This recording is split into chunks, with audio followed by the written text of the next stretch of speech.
CM పదవి పోయి plastic chair మిగిలి ఏంటి దువ్వాడ మాదిరి ఏమన్నా కొత్త వీడియో వచ్చిందా లేకపోతే షాయనది వచ్చిందా కాదన్నా లేకపోతే నాది వచ్చిందా ఏంటన్నా వీడియో ఓవర్ యాక్షన్ బాగా లేపుతున్నాడు కదరా అలా లేపినందుకే మన పార్టీ పడిపోయింది అనిపిస్తున్నాం ఏదో యాంకర్ బతకనిరా ఈ రోజు యాంకర్ ఈ 5 ఏళ్ళలో సాక్షి టీవీలో నీకు పార్ట్నర్ అయ్యేటట్టున్నాడన్నా నాతో పార్ట్నర్ అవడం అంటే పాడి మీద షవ్ అయినట్టే చెల్లిక ఇవ్వలేదు ఆట తీస్తా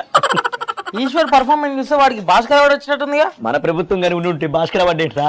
ఆస్కర్ తెప్పిద్దు దీనికి ఆస్కర్ రాదేమన్నా అరే వచ్చిన వాళ్ళు ఉన్నారు కదరా వాళ్ళ దగ్గర నుంచి ఎత్తుకుని వస్తాం ఏముంది మనకు అలవాటుగా ఎర్లీ మార్నింగ్ వీడి వీడియో చూడకపోతే నా డే స్టార్ట్ అవుతురా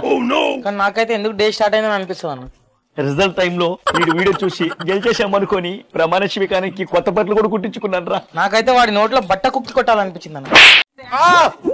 వచ్చిందా వచ్చిందా అదే ఆలోచన పేపర్ మీద పెట్టు ఈ ప్రభుత్వం ఉండకూడదు బాబు ఉండకూడదు పెట్టు రాయ్ కాలు కొంచెం వేసుకో వేసుకో కంఫర్ట్ గా కూర్చోరా ఈ పెన్ను ఏంటంటే తడితడిగా నీళ్ళలో పడినట్టు అరే ఇది మామూలు పెన్ను కాదురా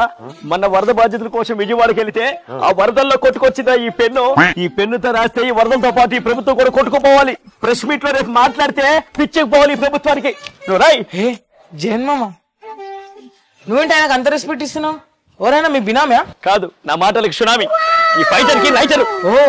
మెంబర్స్ కి మీల్స్ పెట్టేది ట్రోలర్స్ కి తిండి పెట్టేది ఈయన స్క్రిప్ట్ వెళ్ళనా అయితే నీతో కాదు ఫస్ట్ ఈయనతో సెల్ఫీ దిగాలి సో ఫ్రెండ్స్ జగన్ మా సైకో అండ్ కమిడియన్ కావడానికి ప్రధాన కారణం ఈ అన్ననే అన్న ఒకసారి ఫాలోవర్స్ కాదు చెప్పండి అన్న ఇప్పుడు బుడమేడి గేట్లు man made floods trolling content అంతా ఎలా వస్తుందన్న మీకు ఫస్ట్ ఏం చూడగానే చిరాకు వస్తాయి ఆ తర్వాత అదంతా అవే ఫ్లోలో అవే వచ్చేస్తాయి జోలాలి జోలాలి నీ వల్ల పోయింది మా ఫ్యాన్ గాలి బాబు ఎవరన్నా షాయన్న కొడుకురా దువా చాలా పెద్దోడు ఏడన్నా సంవత్సరం అయింది కదరా ఒరే దువా నువ్వెప్పుడు ప్లాన్ చేస్తావురా కాలు ఖాళీగా ఉంది నువ్వు కూడా ఖాళీగానే ఉన్నావు కదన్నా అవునరా ఎమ్మెల్యే సీట్లు కొడదాం అనుకున్నాను కానీ మీరందరూ కలిసి 175 మంది పిల్లలు కానీ నా చేతిలో పెట్టేలా ఉన్నారా అసెంబ్లీకి ఎట్లా పోవట్లేదు కదన్నా ఇలా పిల్లలతో అన్న కాలక్షేపం చెయ్యి నీకు మాత్రం కాలక్షేపంలా ఉందిరా నాకు మాత్రం శాపంలా ఉంది అరే ఏడవకురా నీ ఏడుపు చూస్తే నాకు ఏడుపు వస్తుంది షాయన్న శాంతి బయటికి పోతూ కొడుకు నా చేతిలో పెట్టిపోయారా అరే ఇది తీసుకోరా ఈ బయట జనాలందరూ షాయన్నకి డీఎన్ఏ టెస్ట్ చేయాలి డిఎన్ఏ టెస్ట్ చేయాలంటున్నారు కానీ ఒక్కసారి వాడు మొహం చూస్తే తెలియటం లేదా నువ్వు షాయన్న గోరంట్ల మాధవ్ ఈ వయసులో కూడా ఇద్దరుంపిస్తున్నారంటే ఏమన్నా మూలికలు ఏమైనా వాడుతారా దానికి కావాల్సిన మూలికలు కాదన్నా కోరికలు నీకు ఉన్నట్టున్నాయిగా టన్నులు టన్నులు ఇంటికెళ్ళు నీ భార్య బిడ్డల చేతిలో టన్నులు టన్నులు